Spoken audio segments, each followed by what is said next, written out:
moko ya boye ezali hasard et puis eza pour na bénéfice moko te sauf que pour na bokonza likolo ya bana nzambe. C'est très très très très important, prière et intercession. Et déjà tinda sujet na yo sala audio benga lubaba ndoto oyo lotaka pour que ba prier yango na kati intercession ba tia yango na mabondeli ekozala important pour na yo otali biso boza azarte. C'est Dieu nzambe ndayebaki que yo il faut tala pour que oyo nyonso lotaka ba meka ko sambelela yango. C'est très très très très important voir ayoko comprendre que la koko na bango balokele bazaka banyoka. Alléluia. Amoni la vision nzamba otali c'est tala nguma moko munene azobima na mai. Nguma motango obima na mai abimisi banyoka mike. OK, koko ya bakoko na bango salaka ba alliance na l'esprit ya banguma. Tango sali alliance na l'esprit wana et loko ko pesa Satan ezali te. A sacrifier la génération, tiens, bango nyuso bilibanyoko. Et puis ces jeunes sœurs là, so omonier, so ozala nzamba solo to ko supporter présence na été. Ba mi bali ya mi tuka ba ndenge na ndenge ba bande ko attirer, mais tant à comprendre, nzamba ko révéler qu'il y avait la force moko ya séduction à serpent. Nzamba bi c'est pour yo longa, pour yo kufa na sida un jour. Il faut nyo kana sani akufa. Alléluia. Et puis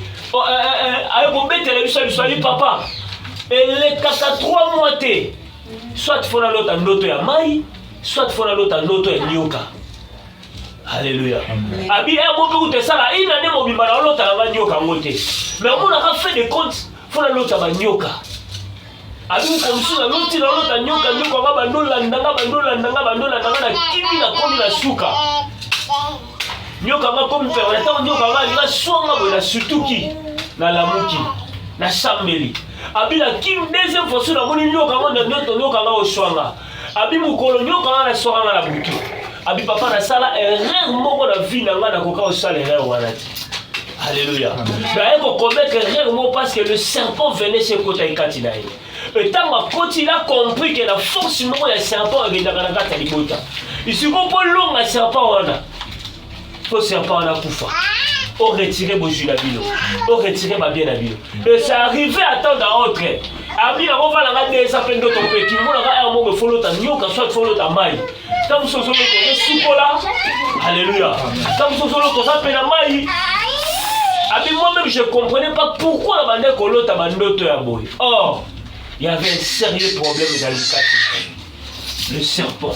Le bakolo ba nyoka nyosho ilembo nyosho ya nyoka euta na famille ya botata euta na famille ya bomama na kombo na Yesu ko banda lelo na kati relation na ngai na ba force à famille na kati relation na ngai na ba alliance à mari na kati relation na ngai na ba alliance ensemble na kati relation na ngai na ba alliance ya forêt.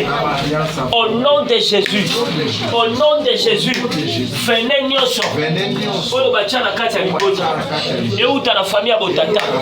Euta na famille ya bomama. Elongwa na kombo la Yesu. Elongwa na kombo la Yesu. Elongwa na kombo la Yesu. Au nom de Jésus. Alléluia. C'est ça l'image des serpents. C'est pour cela que na ko yeba na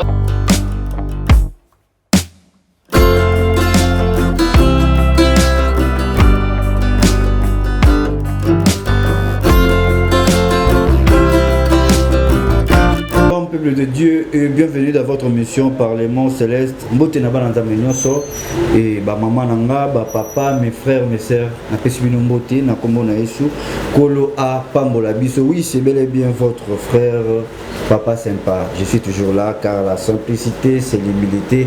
Or l'humilité c'est notre Seigneur Jésus-Christ. Kolo a pambola yo et comme d'habitude, tu remercieras toujours Kolo. Seigneur, nous te bénissons pour ta bonté, ta fidélité, nous garderons toujours. Que ton nom soit sanctifié. Que mon père m'a sans joli et on est pas inayo, tobé les lions namonga oyo yozala bisotonimo. Saint-Esprit nayo, c'est le souffle de tout puissant qui donne l'intelligence et la sagesse. Et ce solisabiso, ce qui est profond et caché na kombo na Yesu. Amen. Merci beaucoup. Au Talibiso Mbalaliboso, s'abonner sur cette chaîne et HP Media car c'est l'Assemblée des Saints. Juste au chez mon coloto. Pour cliquer cloche, il y a une notification pour la continuité, il y a un message, il y a un Nzambe, tout la prédication et les carana oyo ici car vraiment que le Seigneur vous bénisse abondamment. Nzambe apambola yo zolanda biso. Merci également à l'équipe technique Dédé Mungu Aigle du Kaolé et pourquoi pas mon cher frère depuis la maison Charlie Kanga Image Pro. Zonga rapide parce que tout ça vraiment na bosenga na yo vite. Bon rétablissement toi mon frère Charlie Kanga Image Pro. Voilà.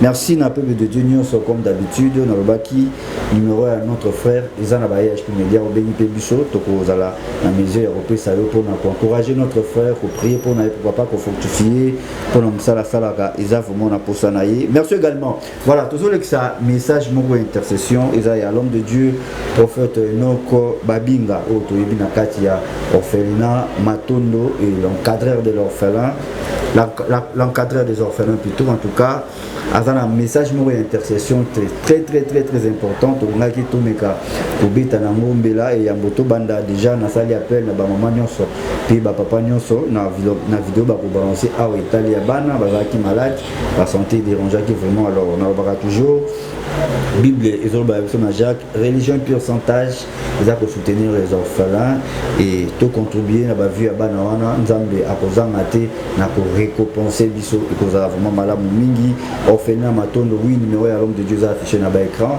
au bengié, au tindi, au front nayo, 1 centime, 2 centimes pour na Banawana et koza vraiment malamu mingi. Voilà, que le Seigneur vous bénisse. Namoni ba maman soutenira déjà orphelin maman Abiso Georgette Ikoudi et pourquoi pas maman Indrid Mutelo, maman Valentine Nzadi, maman Indrid Landrine Kalala toujours bien manaté gamba pambola ba maman Nyoso na ba papa Nyoso ba bon séjour à toi mon papa Jackson na kata République démocratique du Congo et te présenter peu ba condoléances na famille Mubimba oyeba ki kopère de maman naye. Vraiment merci beaucoup. Oui, nazo passer message oyo na ba Nzambe Nyoso, message d'intercession et ça pour na ba songe surtout yo mutolo taka ba ndoto ya mabe à tout moment l'autre ba ndoto ya ba nyoka l'autre ba ndoto mo réseau déranger vinayo l'autre ba ndoto mo trop bizarre ba soda bazolando ba tout akona ba prince et ainsi de suite. Il y a aussi des gens au ba lotaka comme na tongo boy akani ndoto te ekimi. Voilà, et comme domaine na domaine nzamba pesa ba sali na ye. Alors domaine il y a révélation, il y a ba ndoto to ya ba interprétation nango ils pas l'homme de Dieu le prophète Noko Babinga et nzamba pesi loto moana pour na koyeba ko suma peuple de Dieu belé to za ebelo la mukaka na tongo boy olotaki ba ndoto moko bizarre mais ebungi pe kimi mususu po oloti yango na tongo olamuki ozanango ozolota ba ndoto moko très bizarre. Tout ça là vraiment en tension et na sepeli na référence biblique moko atanga keza na Genèse chapitre 3 verset 14 abandi place le zolo bana na serpent que Rolia seulement où il a poussière, tu mangeras seulement la poussière de la terre. En réalité, Seigneur Jésus-Christ, pour selon la révélation, il nous a livré et pas serpent. Parce qu'en réalité, l'homme a mabelete. Non, l'homme a dit poussière, il y a mabelete. C'est-à-dire poussière de la terre, c'est l'homme. Et Oyo, serpent Golia, ils ont dit batu Oyo ba marchaka. Selon la chair, c'est-à-dire bateau ba vivaka na musuni. Nenzamba livré bango et pas ya ba serpent. Alors, kolingate ozala moko ya mutu alotaka ba ndoto ya ba nyoka o nzambe a livra. Non, Paul a conseillé biso lobi marchons selon l'esprit pour ne pas accomplir les désirs de la chair. Voilà, et ça très important plus très capital olotaka ba ndoto ya mabe surtout ba nyoka mais olekisa moka boy. Tombo Sanate, Bible le biso mon peuple péri faute de connaissances. Et l'apôtre Paul a conseillé biso même à Tana Kondima, oh Yozanamo, na foi Ozanamo et pas Christ. mais il faut ajouter la connaissance. Cela veut dire dans votre foi, il faut ajouter la connaissance, c'est très important. Au lieu de bizarre, c'est bien, mais laissez-moi vous dire que vous avez besoin d'interprétation par rapport à Oyoyo, aux alliés parce que peuple sans révélation, ils allaient peuple moko très très très dangereux. Alors, dans une régie derrière la caméra, monsieur Dede Myungu Egledikawele et balancer les missions dans le message et puis prière et intercession, et puis on se retrouve tout juste après. Suivez.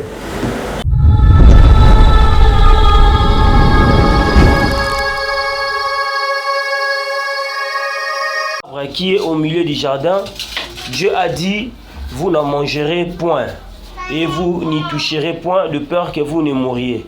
Alors le serpent dit à la femme, vous ne mourrez point. Mais Dieu sait que le jour où vous en mangerez, vos yeux s'ouvriront et que vous serez comme de Dieu, connaissant le bien et le mal. La femme vit que l'arbre était bon à manger et agréable à la vie et qu'il était précieux pour l'ouvrir l'intelligence. Elle prit son fruit et en mangea et elle la donna aussi à son mari qui était auprès de lui et l'en mangea. Amen. Amen. Jamba pambola biso. Dans le bas qui toujours continue toujours dans ma bonne de la biso de ma déclaration toujours ça à ce qui concerne le rêve. Et tout comment qui déjà la phase d'interprétation pour la raison ici sous matin. Et je suis en train de continuer toujours le rêve des animaux. Comment les animaux représentent menaces.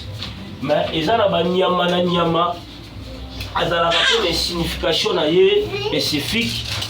Ils ont na nyama azalaka pe na elimoli na ye le lolenge mosusu. Et tant d'autres natalisaki biso mbwa. Amen. Et tant d'autres lelo na natalisa biso le serpent. Ils ont na bato dele avanda ici à lotanioka. Mosusu pa lotaranioka. Na bisaki biso na matière ya rêve. Paye interprétation. Les gens ont bandoto mususu ekoki koya mbala moko mibale simekei. Mais vu que ça lit déjà répétition, c'est que le Seigneur azali la posa ya kotalisa yo eloko moko oyo marché te pour que okoka na koshambela. Alléluia. Et tant d'autres, surtout la verset toti kotanga la Bible les otalisa biso, on est en train d'expliquer le serpent. Et pour la kotalisa biso mutu oyo azo lota nyoka. D'ailleurs le serpent premièrement c'est l'image du diable. Et ça fait aussi partie de la rêve, il y a menace et dans la rêve il y a combat. Parce que déjà la nature du serpent c'est un animal qui est très très dangereux. Alléluia. Amen. Et en plus, le serpent, c'est un animal qui est très colérique. Alléluia. Et puis le serpent, c'est aussi l'animal qui est aussi très risé. Le azakanama yele mabe. Alléluia. Le mouton azolo tandoto yoka. Les autres ça déjà premièrement. Et ça na mensonge. Alléluia. Et oh mouton azolo na pe ba nyoka na kati ya ndoto. Et ça difficile à vivre la vérité à vie. Alléluia. Amen. Et ça m'a pas si à vivre la vérité à vie. Parce que le serpent symbolise le diable. Et le serpent aussi symbolise le mensonge. Alléluia. Or, quelqu'un qui est en train de vivre dans le mensonge, et ça passe si à vivre la vérité. Cela veut dire quoi? Et on n'a pas de missus. À vivre la vie. Il y a ce kansango loko la vie na ende ya mwana. Or que ça vie na été. On des photocopie pe ça le coûter ya vie na ye. Mukolo vérité ya vie na yo obima au monde que ça na changement. Yango remarquer même l'ongine ko changer. On remarquer même makambo be ko changer na carte parce que tu es en organique ko vivre siko vérité ya vie na yo. Mais muto zo vivre na carte ya mensonge. À qu'on vivre et c'est pas qu'on vivre bonheur. Et c'est le même aussi l'interprétation à rêve ya nyoka. Dans muto zo mona nyoka, c'est que zo talisa yo combat. Les autres ils menace. Les autres ils que le diable a imposé mensonge dans la carte de vie. Alléluia. En prenant l'exemple de la Bible, Bible sur le banzamba sali batune malamba vangi na kimia. Et sur la Bible sur le diable s'est déguisé en serpent. Alléluia. Parce que dans le monde spirituel, quand l'union se sera de l'embouramo. Et moi tout mon union, quand mon union, mais ils ont l'interprétation là. Pourquoi pas le Seigneur, pourquoi pas le diable plutôt akoka kozwa te longa mbwa akoka kozwa te longa niao. Alléluia. Pourquoi kaka zwaki elebo ya serpent? Parce que déjà de nature ya serpent, c'était l'animal le plus risé. Alléluia. Donc le diable est venu sous forme d'un serpent. Aye ko convaincre Adam et Ève bakende ko liambumba oyo nzamba sai nini apekisaki bango. Alléluia. Donc à d'autres termes, le serpent s'est présenté comme un mensonge. Et c'est pourquoi je comprends de mal. Donc à Bibi le kon a le côté moko aye ko kosa bango. Pourquoi? Pour akotisa lisum. Parce que lisum les appelle image ya malheur. Donc le serpent s'est présenté pour na koyeba ko mema malheur na kati ya humanité. Alléluia. Donc quelqu'un qui faut aussi des serpents. C'est que ça na malheur moko sata na so bomisa liboso na yo. C'est que ça na projet moko ya mabe. Or soko tieli yango ozuli yango regarder. Okomona kosuka malheur moko kokomela yo. Parce qu'il y a des gens même qui rêvent azola ta serpent azolanda ye. Serpent moko za pene na ye. Alléluia. Donc bango eza na interprétation, eza na signification moko. Nzamba zo permettre que serpent na sali amolela yo. Aussi longtemps au kozwa résultat de. Aussi longtemps au kozwa victoire de Nicolas serpent wana. Sache qu'il y aura des mensonges. En d'autres termes, il y aura des malheurs qui vont se succéder dans ta vie. Alléluia. La chambre na kombo na Yesu. Banyoka nyosho batia na nzela no nzamba longola. La chambre na kombo na Yesu. Ba serpent nyosho batia na nzela no mutu na bawekata no nom de Jésus. Parce que la présence du serpent symbolise le mensonge. La présence du serpent symbolise le malheur. La présence du serpent symbolise aussi le combat ou un danger. Parce que le serpent, naturellement par là, azan le lokomo zakati ba benga rango venin. Alléluia. Le venin du serpent est trop mortel. Or, le diable qu'on a convaincu Adam et Ève à ça il a dit venin. Et le venin que le diable avait utilisé, c'était la parole. Alléluia. Et pour cela, dans d'autres termes aussi, l'image du serpent aussi dans le rêve symbolise aussi la séduction. Alléluia. Amen. Symbolise aussi la séduction. Or, dans la vie humaine, la séduction marche de pair avec aussi l'impudicité. Dans quel sens? Nio quand même na noto. Atalisaka menace, atalisaka combat, atalisaka mensonge et atalisaka pe séduction.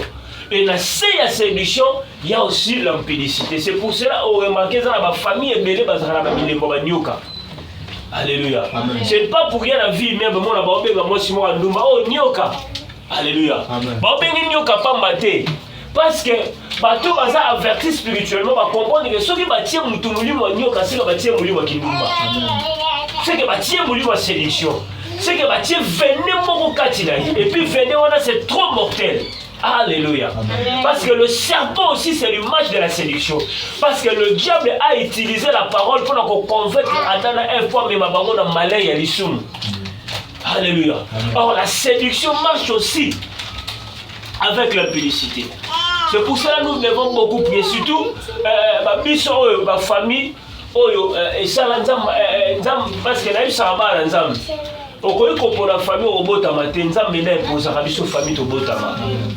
alléluia. On a choisi. Le Seigneur a permis que au bout de la mais la séparation de Nzambe, ce qui permet au bout de la libota, c'est que Nzamba yebi. On s'appelle ma coquille. Il y a kolonga bishumbo za na sa famille. Amen. Vous allez remarquer le serpent est utilisé comme aussi un totem. Ba utilise kango trop na ba totem na kacha mabota. Pourquoi ba utilise kango? La plupart ba famille autozala surtout entouré na maille. Parce que n'oubliez pas, nous sommes toujours entourés par les eaux. Alléluia. Il y a au monde la force des eaux. Na ba sirène de marin, de sirène des eaux. Batambo la rappel de paix et le moment on a serpent. C'est pour cela au monde la biso bazala rappel de la maille. Au monde la fille au monde bazala trop séductif. Alléluia. C'est la force du serpent. Et à Babylone on se soko luki la mode de délivrance c'était. Et au salisson masum parce que yebanza bien Satan a tia au salisson masum suka ngo za po memo na kunda. Amen. Alléluia. Donc on remarque ma famille, même ma clan, ma tribu, tout ça va peine ma maille. Et cet esprit, cet totem du serpent est régnant. Parce que ma vie que ceux qui va tirer et le bois serpent, on a la séducteur. Alléluia. Si on ma fille est mêlée, on va la prudence spirituellement, tu vas courir à la piège joie. Or, le diable a mis la force de séduction. On a dit que la chance. Et la chance c'était. Et un délicat. Parce que si tu esprit à Nyo Kawana, mais il va retirer mi balle. Si vous avez le bon et Zambe, on peut attendre plus tôt. On continue mi balle, il y a malongate. On robin d'abord cultiste. On ben un magicien. On ben appelle à Bandoki. Alléluia. Je connais une terre na Kalamu. Alléluia. Bango bayaka bongo bayaka roba métis. Bayaka pembe makashi. Koko la bango akufa na sida. Mama na bango yo kufa na sida. Mama boti bana nyonso pe ofio basi litoko ofika ya mesi bana kufa na sida. Siko moko kati na bango tango a comprendre moi na bango zaki avant dernier. À comprendre que ça ne va pas dans notre famille. Balaka tellement passé kitoko mama zaka andoko bimana batu presque nyosha mobutu. Ya mona ngolo la chance mais fait le compte maman la bango atikali kobota atikali kobala pété. Alléluia. Parce que tant avant de venir bango à comprendre que non. Oh ça normal que toi pas si kitoko maman les ça était mi bali oui ba Rolanda biso ya mbongo ya bandenge na ndenge. Mais mon père pas Rolanda pe so mbongo mona pe mbongo pour profiter de la montée. Souka comme tantôt plutôt RP Leki. Et puis à comprendre qu'il y a un liboso qui la sida. Sida moi ça qui kindoki. Mais c'est matérialisé qui physiquement. Alléluia. Parce qu'il y a des choses où quand on a n'engé à boutou. Mais ce qu'on pense Satan a raison à Batou. Batou balobani qui nous m'a demandé dormir. Dans les diables quand tient moutou esprit à séduction en foutement. Au commis au boulou makash. Au coucher là pendant mon sida. Balobate. Il y a juste sida parce qu'il a poussé à Zaïm au boulot. Mais ce qu'on l'a spirituellement, on comprend que Zaïm au boulot. Parce qu'on a esprit qui katinaï. Alléluia. Et ces jeunes sœurs, tant à comprendre que risque à famille, à tel qui tourne a été, il est entré dans la profondeur de la prière. Alors qu'on comprend que la coco na bango balokele, bazara nyoka. Alléluia. Amoni la vision nzamba otalise tala nguma moko munene azobima na mai. Nguma motango obima na mai abimisi banyoka mike. Ok, koko ya bakoko na bango salaka ba alliance na l'esprit ya banguma.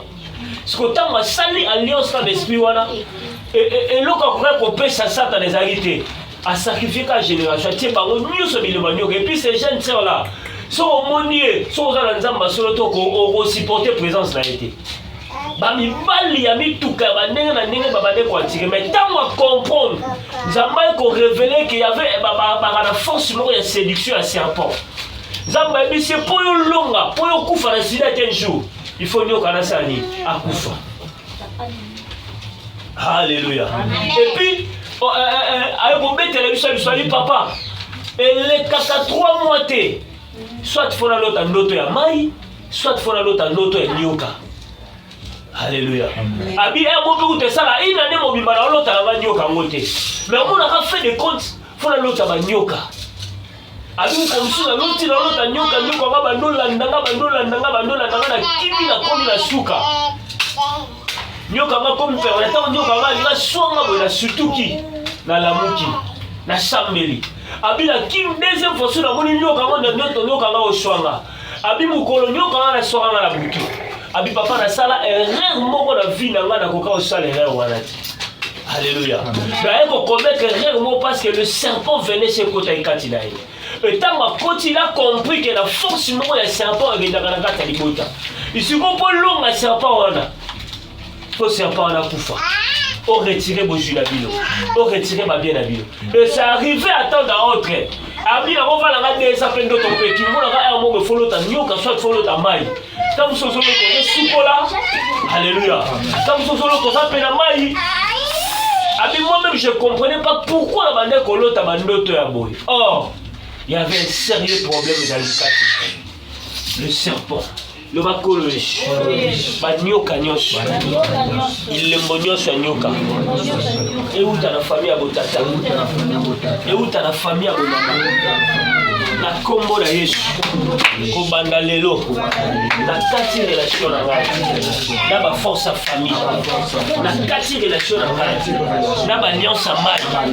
Na kati relation na ngai. Na ba alliance ensemble. Na kati relation na ngai.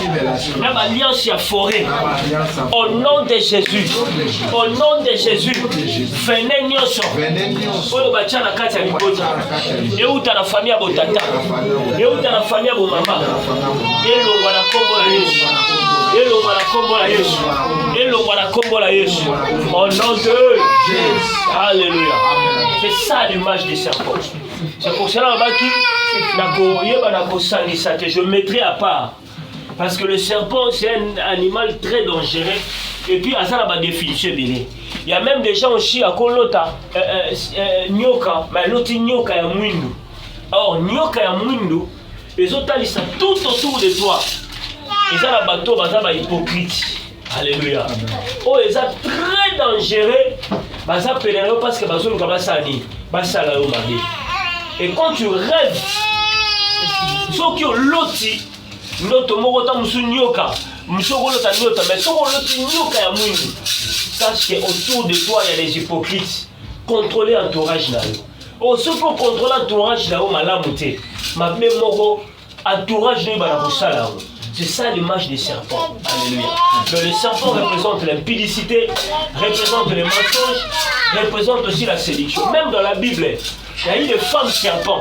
Alléluia. Amen. Et tant d'autres délits là. Mais il n'a pas d'ara nyoka. Alléluia. Samson, pour Koutana Delila, Samson a payé confiance. Or, Delila, il a 29 années pour utiliser la rime à. Et quand tu l'as utilisé la parole, ça dit par tous les moyens pour convaincre Samson pour qu'il y ait un secret. Pour qu'il y ait un Samson à Katachit. Et de même aussi, le diable avait utilisé aussi la parole pour convaincre Adam et Ève pour qu'il y ait un monde de la Katachit. Alléluia. Et il y a aussi des femmes serpents, tant d'autres Jézabel. Alléluia. C'était aussi une femme serpent. Ce sont des femmes qui m'ont très belles, mais c'était des femmes séductrices. Alléluia. Oh, bazala qui la rise pour la koyeba na kokouisa ba élite de Dieu. Bien-aimé dans le Seigneur, ce rêve est très important. Et puis dans tes prières, parce que nous tous awa, sur la nuit presque ma tribu est belée à Congo, nous a rappelé les mal. Bato babota makala bakote bato bazaba baba fleuve au mona maizali. So yefuna biso côté la biso kuna likolo kota banyanga luozi au mona maizali. Okia kuna kota Équateur so yiwapi okuta be maizali. Mais on remarquer bakisanga au mona mai. Siko bisiko ba maizalaka. Yeba. La plupart il y a ancêtre la biso. Et belé bazara ba péché. Alléluia. J'ai tout comprendre. Amen. Et belé bazara ba péché. Ebele bande kosala na masuwa. Ebele bande kosala ba trafic ya mai. Or lokolo ebele pe bande kosala ba biloko la bayebaka nzambe te. Il y a les uns et les autres po basalaka ba alliance na ba force ya mai. Il y a des gens basala ba alliance parce que là nous biso la famille biso ko kufa la mai te. Elo ni ne rasike de beaucoup kufa la mai te. Ni peut-être dans la sorcellerie. Alléluia. Oh, bisoto dingi na mai fait voir. Non. C'est qu'il y a une alliance. Et puis on peut remarquer la famille bon soko la ndé malam. Et ça na batu ba lota ba ndoto ya pene ya mai. Musazo lota ndoto mo kazo péché. Musazo lota ndoto mindele mo kaza aux alentours ya mai. Le Seigneur est en train de faire comprendre que dans ta vie, et ça na combat ya esprit des eaux peut forcément ya séduction à ba marin, il y a des eaux. Oh, il faut longue dans ta vie. Ceux qui ont longué à côté, tu vivras les mensonges, comme le diable avait trompé Adam et Ève. Alléluia. Bien-aimé dans le Seigneur, c'est un rêve très très compliqué. Et c'est un rêve aussi très intéressant. Oh, moi, dans les âmes, monsieur, il s'agit aux îles, il y a ma chaîne de prière. Tu es censé de le faire. Alléluia. Tombola mboka mbali ko loba kolo yesu. Azoka te loba kolo yesu. Fongola ngamisu. Namona musindo. Ya famille ngai. Ya botata. Ya bomama. Olimo mosantu. Koti sanga ya musindo. Banda ko sanga lozo déclarer comment ça prier au Saint-Esprit. Olimo la zamba koti sanga musindo le sang. Olimo la zamba koti sanga profondeur. Peut-être que les moines dans la kati na yo mais les gens en péchant ma rêve pour eux les athées. Ayebi que souvent bandogo na bandoto moye. On va la révéler, on va la vertu, on va la motiver à prier, on va la motiver à sang pour lutter la mort délivrance. Et là on s'entend la lucarate batuba et posa. On va lutter la délivrance pour faire la voix avec eux. On dit on va s'entendre pour que ça la motive. Il est le Dieu de la profondeur. Il est le Dieu de la dimension. Oh Saint-Esprit, nous avons besoin de toi. Saint-Esprit, nous avons besoin de toi. Saint-Esprit, nous avons besoin de toi. Tu es la source de révélation. Saint-Esprit, nous avons besoin de toi. Oh, le Dieu des esprits des prophètes. Manifeste-toi, que ton onction Saint-Esprit agisse. Que ton onction Saint-Esprit agisse. Que ton onction Saint-Esprit agisse. Que ton onction Saint-Esprit agisse. Que ton onction Saint-Esprit agisse. Jamais à ma profondeur, jamais à mon sino. Nous allons la poste à la révolution de la zone. Nous allons la poste à la révolution de la moto. Nous allons continuer à habiter dans mon sino. Nous allons continuer à habiter dans la profondeur. Nous allons la macabou et batama. Nous allons la macabou et baba. Nous allons la poste à la yo. Nous allons la poste à la yo. En nom de le bana combo la Yesu. Na yeko kata. Relation d'osso. Nambai. Nazamba. Nabanyoka. Anyose nyoso. Oyo bakoko na ngai. Basalaki. Nayeba yango te.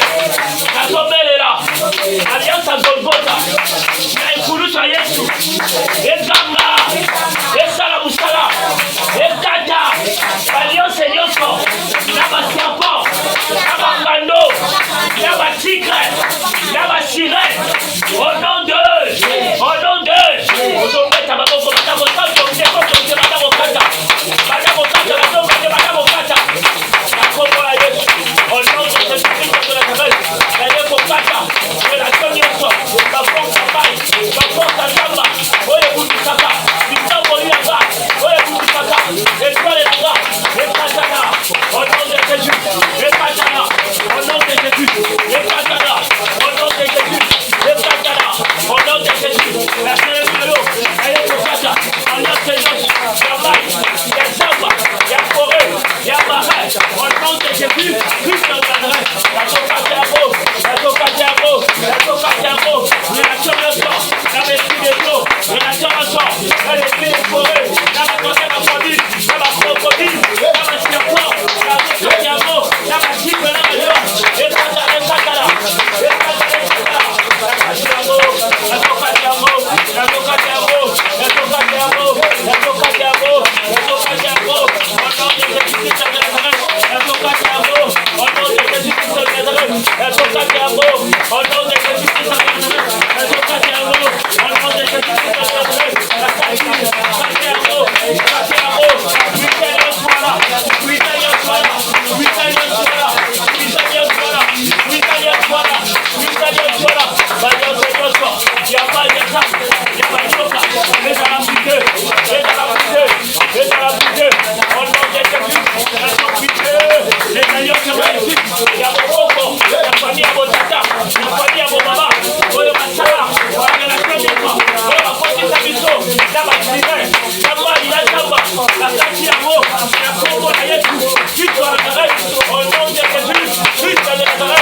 Oh Jésus, alléluia.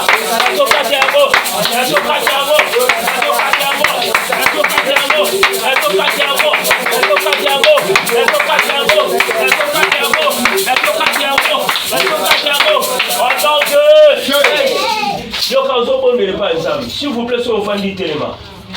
Pendant que vous priez, merci Jésus. Parce que mon amour, tout le monde a un beau tamanaï. Pendant qu'il va l'oba comme un loba. Il y a une commission princesse, un prince mort à Boutou. Il y a une force mort à famille. Et puis, il y a un peu même la Kindoki. Mais vu qu'il y avait la grâce de Dieu en toi, ça va permettre à tous à la Ndoki. Mais depuis lors, combat les Lukake Bandolanda Finayo. La ligne qui est prier, prie pour ton corps. Le bal ensemble. Couronne nyo sur Kindoki. Oyo balati sangani. Nazo longole yango. Nazo sikisi yango. Bilamba nyoso ya ba princesse e bana kolonga sika na kote longole la mona. Oyo ke muta la famille na kolonga yango. On danse de Christ de la Grèce. On danse de Christ de la Grèce. Le feu du Saint-Esprit. La seule numéro. La kolonga. Le papa de sang. La prière au Satan. La prière au Baba. Oh balati saka. Oh Jésus. Pouvoir à Dieu sur les coups. Il y a la princesse. On danse de Jésus. La go prier à mot. La go prier à mot. La go prier à mot. Le feu du Saint-Esprit. Le feu du Saint-Esprit. Le feu du Saint-Esprit. Le feu du Saint-Esprit. Le feu du Saint-Esprit. La Normandie est la main famille. Et la main famille le roi. Et la main famille le roi. Et la main famille le roi. Et la main famille le roi. Si tu es bon à moto. Et si tu as la moto. Et si tu as la moto. Et si tu as la moto. Et si tu as la moto. Et si tu as la moto. Et la main est le roi. Et la main est le roi. Et la main est le roi. Le feu. Le feu. Tout ça, tout ça, tu es prière.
Et la manioso, il y a Boutu, il y a Bondoki, et Zikala.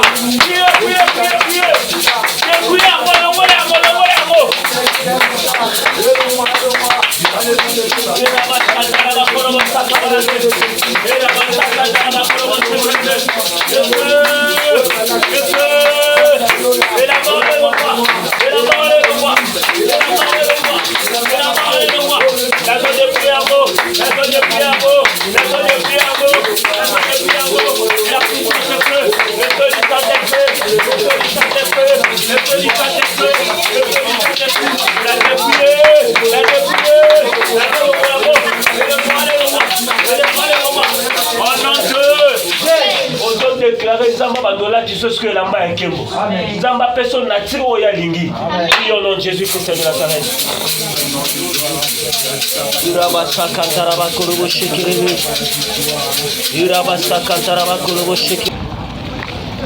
Que Dieu vous bénisse. Faites de cela une large diffusion. Partagez, partagez. Pour plus de contacts, de questions, vos prières, vos requêtes, Notre numéro c'est plus 243 89 50 79 749. Plus 243 89 50 79 749. Partagez, partagez. Prenez le temps de prière. Que le Dieu de la délivrance vous délivre au nom de Jésus-Christ de Nazareth. Amen.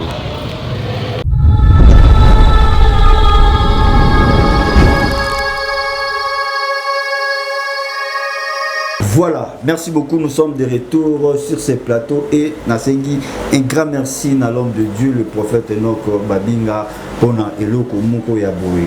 Ezali lazare et puis ça pour un bénéfice moroté, sauf que pour Bokonza Likolo, Yabana Nzambe, c'est très très très très important, prière et intercession. Et déjà, Tinda Sijenayo, Sala audio, benga, lubaba ndoto oyo lotaka pour que ba prier yango na kati intercession, ba tia yango na mabondeli et cause la important pour na yo. Otali biso boza azarte, c'est Dieu Nzambe ndaibaki que yo il faut tala pour que oyo nyonso lotaka ba meka ko sambelele yango, c'est très très très très important. Voilà, c'était bel et bien l'homme de Dieu, le prophète Enoch Babinga. Son numéro est affiché na bas écran. Benga yi Talisaye, expliquez les dérangements aux endroits où on a bouté, puis Nzambe a pour ça la car la Bible nous dit que confiez-vous à l'Éternel notre Dieu, c'est très important, mais à ses serviteurs vous réussirez. Dieu a fait à travers Moïse. Il a dit à Moïse, je te ferai un Dieu devant le Pharaon. Nzambe le Bogolé ou Talikolote et traversé Kiti Mamo, Tinakata Mabele et Salino. Il travaille seulement, il fait toujours à travers ses serviteurs. À Sala Kanandela, il y a Basalinaï. Voilà. Nzambe Salandeba Moïse, il est appelé sur le tomo et pas il y a l'homme de Dieu. À propos, il y a Basonge au Bissonion sur l'Otaka. Gloire à Dieu. Moi aussi, j'ai été victime de ça et j'ai appelé l'homme de Dieu. La vie éclaircissement clair. Voilà. Nzambe Akaboli, Bipiku na Bipiku, Mutuna Muntu na Oyaye, Misusu Azana don discernement, Misusu Azana don interprétation, Misusu Azana don Yakosambele la bateau. Voilà, ça dépend. Et je suis arrivé à la fin. Je dis un grand merci à Binonion Sobozalaki, Belé Wana Pona Kolanda et surtout tout ça là le col là-bas chrétien, il y a Béré. Avant, il y a un message au Tchayango, na Moussala Nango, au Fongoli Likomi, au l'homme de Dieu Tangi, c'était Genèse, chapitre 3, verset 14, au Tangi Yango, na les Mémia, pour que Nzamba Soumayo, au Kouyape, na Masengi na terre.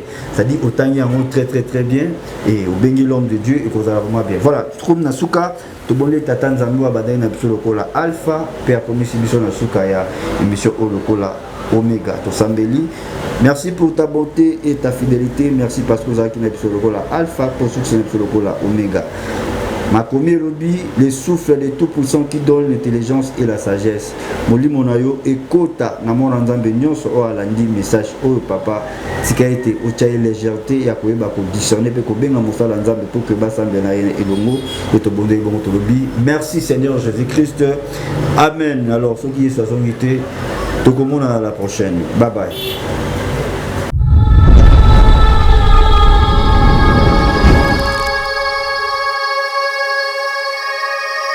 Shalom, shalom à vous les enfants de Dieu. Na pesibino mbote na kombo na Yesu. C'est bien moi votre frère, le pasteur Israël Nash. Je vous salue au nom de Jésus. Je suis précisément à Kinshasa. Naza responsable à Ophelina. Jésus est mon papa. Naye liboso na bino pour représenter bino bana o bozomona na bilili pe ba difficulté tozanango. Na bandaki musala o ça fait longtemps ya koboko la bana selon ainsi dit l'Éternel. Mais ba difficulté ezamingi, difficulté ya loyer parce que tozo foutela et puis difficulté au foot la bana minerval pour to suite au bandaki to pesa qui avance mais tikali ndambo nazo banga ke bana oyo bakata classe bakoma nango na sukate. C'est pour cela Dieu m'a mis au cœur na lancé message oyo na batu nyonso ya motema malamu basunga bana oyo bozomona na bilili bana oyo bozomona na bilili ndambo na juna rond-point ngaba ndambo victoire ndambo limité et puis ndambo l'état pesingai pona bande kolanga nyonso ba congolais bobi ba réalité nini to passer nango na mboka soki nga simple individu na ndimi kozwa bana oyo na bokola na ainsi dit l'Éternel soki l'état s'est décidé to mona suba fazer na nzelate c'est difficile ya osala ngonga moko. C'est pour ça nazo lancer appel na bana nyonso nzambe pona classe ya bana oyo pona loyer na bango kolata pe kolia na bango na osenga na batu nyonso baza cœur sensible pe baza na motema bosunga ba sunga biso pe ba salisa biso toza na commune ya Kalamu quartier Kauka référence ya monene tukangami na université Kimbangiste avenue comme on a Marin numéro 16. Numéro de téléphone à biso pour na bateau balingi ba contacter biso pour na ba détail mosusu isa plus 243 89 72 32 229. Nzamba pa bola batunyo soyo ba ko assister biso.